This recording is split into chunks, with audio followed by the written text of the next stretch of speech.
मेरे दोस्तों, मैं नहीं चाहता कि आप लोग किसी गलत इन्फ्लुएंस में पड़ जाए। गलत इन्फ्लुएंस क्या? जो आपको आपके रूट्स से जोड़ने से जो आपका अधिकार है, वो आपका जन्मगत अधिकार है कि आप अपने रूट्स का पता करें, आपका सीकर कहाँ से जुड़ा हुआ है।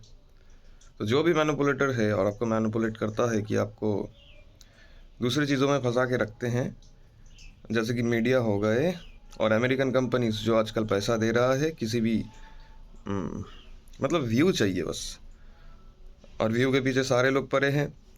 वो लोग चाहते हैं कि कुछ कंट्रोवर्सी क्रिएट किया जाए, उससे उसको कुछ थोड़ा बहुत जो पैसा है मिल जाए।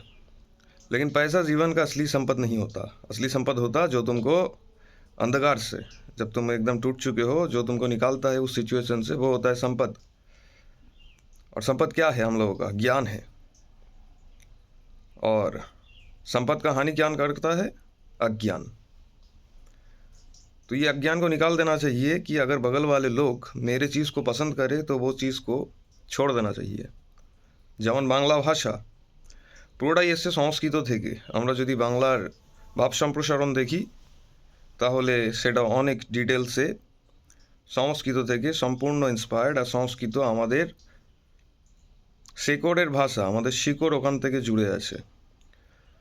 তো এটাকে আমরা কোনো বলে দিতে পারি না যে পাশের দেশ আমাদের মানে কথাটাকে ভালো লাগছে, বাংলাটাকে ভালো লাগছে, তাই এটা ওদের হয়ে গেল। হ্যাঁ, ইনফ্লুয়েন্স হতে পারে, একটা অন্য কালচার থেকে মানুষ ইনফ্লুয়েন্স হতে পারে। যেরকম আমরা জিন্স পরতাম না, আজকে পড়ি আমেরিকার দেখে। তার মানে এই না যে আমরা নিজেদের বস্ত্র, নিজেদের কুর্তা পাঞ্জাবি ভুলে গেছি। না, এটা একটা কালচারের প্রভাব, একটা কালচারের অন্য কালচারের উপর পড়ে। সেরকম আমাদের বুঝতে হবে, যদি কোনো অর্গানাইজেশন ভাবে যে বাংলায় হয়তো বেদান্তের এসেন্সকে তুলে ধরার মতো ক্যাপেবল ছেলেরা নেই, কিংবা ছেলে কিংবা বালক কিংবা বালিকা যাই বলো না কেন, তারাই একসময় যুবক যুবিকা হয়েছে, যুবতী হয়েছে, তারাই বলবে। আর আমরা যদি ইতিহাসে তাকিয়ে দেখি, সব থেকে এসেন্স, বেদান্তের এসেন্স এই বাঙালিরাই তুলে ধরেছে। বাঙালি বলতে কি, যারা বাংলা ভাষায় কথা বলে, কলকাতার অধিবাসী আদিবাসী যাই বলো, এই মাটিটাকে ভালোবাসে।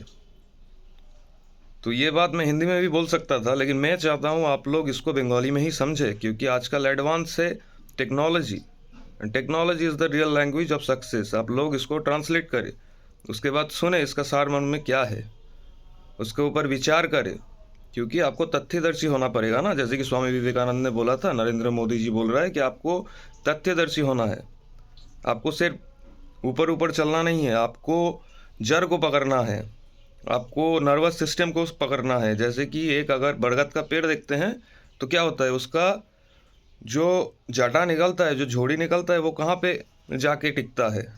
जहाँ पे उसको सपोर्ट चाहिए। और ये पता कैसे चलता है उसको? अपने रूट्स से, क्योंकि उसका नर्वस सिस्टम उसके रूट्स के साथ जुड़ा हुआ है।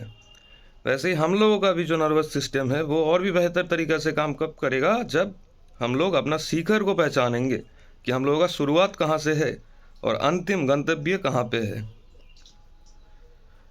ये अगर समझ गए तो ये भाषा को लेकर जो कंट्रोवर्सी क्रिएट करना चाहता है बहुत लोग, उन लोगों का जो भाव है, ये भाव मिट जाएगा।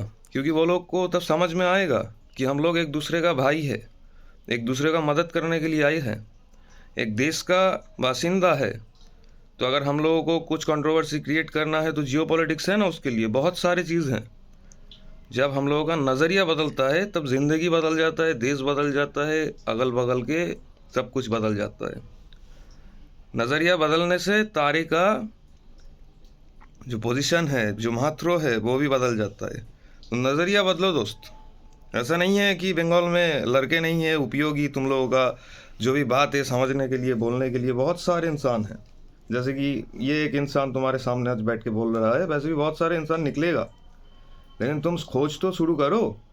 वो लोग तो अपने ज़िंदगी का यात्रा में हैं। और अगर आप बंगाल के ऊपर अच्छी तरीके से ध्यान दो तो यहाँ का क्या है, यहाँ का लोगों को सबसे ज़्यादा पसंद है आत्मज्ञान। वो लोग इसी के ऊपर काम करता है। जैसे कि स्वामी विवेकानंद हो गया, जगदीश चंद्र बोस हो गया, ये लोग क्या करता है, जो सुप्रीम कॉन्शियसनेस है उसको समझने का कोशिश करता है। क्योंकि सब कुछ विज्ञान है और विज्ञान के सिवा कोई भी चीज़ को समझा अच्छी तरीके से नहीं जा सकता। तो इसलिए विज्ञान ही जगत का नियम है और जगत का नियम को ही विज्ञान बोलते हैं। तो हम लोगों का जो भी भाषा को लेके प्रॉब्लम है, मेरा आशा है कि भविष्य में वो मिट जाएगा। हम लोग एक दूसरे को पहचानेंगे, हमारे देश को और भी डेवलप के आगे लेके जाएंगे, डेवलपमेंट के दिशा में। लेकिन उससे पहले खुद के डायरेक्शन को दिशा देना पड़ेगा कि आपका दिशा क्या है। अगर आप दिशा से भटक गए तो क्या होगा, आपके करीबी लोगों को ही आपका शत्रु समझने लगेंगे, जो है नहीं वास्तविकता। वास्तविकता तो है कि सब लोगों का चेतना का उन्नति घटे। अब चेतना का उन्नति कैसे होगा, जब आप लोग अपने रूट्स को पहचानेंगे। তো বাঙালিরা তো আমাদের শত্রু নয়, বাঙালিরা তো চিরকাল ভারতের ভালো চেয়ে এসছে। বাঙালিরা তো চেয়েছে যাতে আত্ম অন্বেষণের জায়গা হোক, আত্ম অনুসন্ধানের জায়গা হোক। তারা যাতে শুধুমাত্র এই বাহ্যিক পঞ্চতত্ত্বে হারিয়ে না থাকে, তারা যাতে নিজের অন্তরের দিকে তাকানোর সময় পায়। রামকৃষ্ণ বলছে যত মত তত পথ। কেন বলছে? প্রত্যেকে চায় নিজেকে বুঝতে, তারা নিজস্ব মতামত রাখছে, যেমনটা সার্ভাইভাল স্কিল তারা গড়ে তুলেছে, তাদের ডিএনএতে যেমনটা কোডেড আছে, বায়োলজিক্যালি বায়োমেমোরিজ যেগুলোকে আমরা বলি। তো সবাই চাইছে, শুধু এই ভাবগুলোকে বুঝতে পারলেই আমরা একে অপরকে বুঝতে পারবো ভালো করে। আমরা ফিরে যাবো আমাদের রুটসে, দেখব কোন ভাষাটা কোথা থেকে এসছে, কোন ভাষাটায় কতটা সারমর্ম উঠে আসছে, কতটা সংস্কৃত মানে অ্যাডভান্স ল্যাঙ্গুয়েজ আমরা কেন বলি, অল্প কথায় বেশি ভাব সম্প্রসারণ হয়, বেশি ভাব বোঝানো যায়, তাই আমরা তাকে অ্যাডভান্স ল্যাঙ্গুয়েজ বলি। যেরকম একটা ধরে নাও সিম্বলটা তো সবাই বুঝতে পারে না। কেন বুঝতে পারে না? কারণ তার পেছনে থাকে আইকিউ, একটা ব্যাপার থাকে। আমাদের আইকিউটাকে ডেভেলপ করতে হয়, বুদ্ধি ধার দিতে হয়, নয়তো জং পড়ে যায়। তাই জন্য আমরা দেবী দেবতাদের মধ্যে শুধু একখানা অলৌকিক তথ্য পাই, কিন্তু অলৌকিকতা কিছু নেই এই পৃথিবীতে। যেমনটা স্বামী বিবেকানন্দ বলেন, অলৌকিকতা কিছু নেই, আমরা ভয় পাই তাই অলৌকিক ভাবি। আর অনেক এই ধরনের মানুষ আছে যারা অলৌকিকতার ভয়ে লোককে ভয় দেখায়, মানুষকে ভয় দেখায়। আসলে ভয় পেও না, তথ্যদর্শী হও, তথ্যগুলোর উন্মোচন করো, নিজেকে জানো, তাহলে সামনের মানুষকে জানতে পারবে। এখানে কোনো বাঙালি খারাপ নেই, এখানে সব বাঙালি কী বলো তো একটু অ্যাডভান্স ভাবে, বুঝতে পারছো? অ্যাডভান্স ভাবে মানে তারা যেহেতু নিজের পেছনে নিজের অন্তরে ধ্যান দেয়, তার জন্য বাহ্যিক জগতের উপর যারা ধ্যান দেয় তারা অতটা গুরুত্বপূর্ণ নয় তাদের কাছে। কারণ তারা জানে বাহ্যিক জগৎ আর আন্তরিক জগতের মধ্যে খুব একটা তফাৎ নেই। তাই আমরা যে যেমনভাবে কর্ম করব, শ্রীকৃষ্ণ যেরকম বলে গেছেন যে বাহ্যিক কাজও কাজ, কেউ যদি আন্তরিক কাজ করে, অন্তরের দিকে তাকানোটাও একটা কাজ, কর্ম তো দুটোই।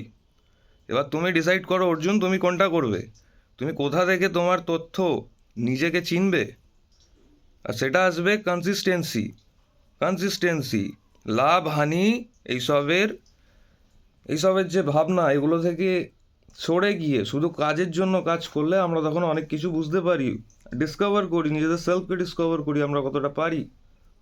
আরও অনেক ছোট ছোট তথ্য যেগুলো আমাদের জীবনে মানে জীবনকে নিজেকে গড়ে তুলতে কাজে লাগে। নিজেকে গড়ে তোলা মানে কি, যে কোনো সময় যে কোনো পরিস্থিতিতে যাতে তুমি আনন্দিত থাকো, সেই কাজটা যাতে তুমি এনজয় করো, বোর না হয়ে যাও।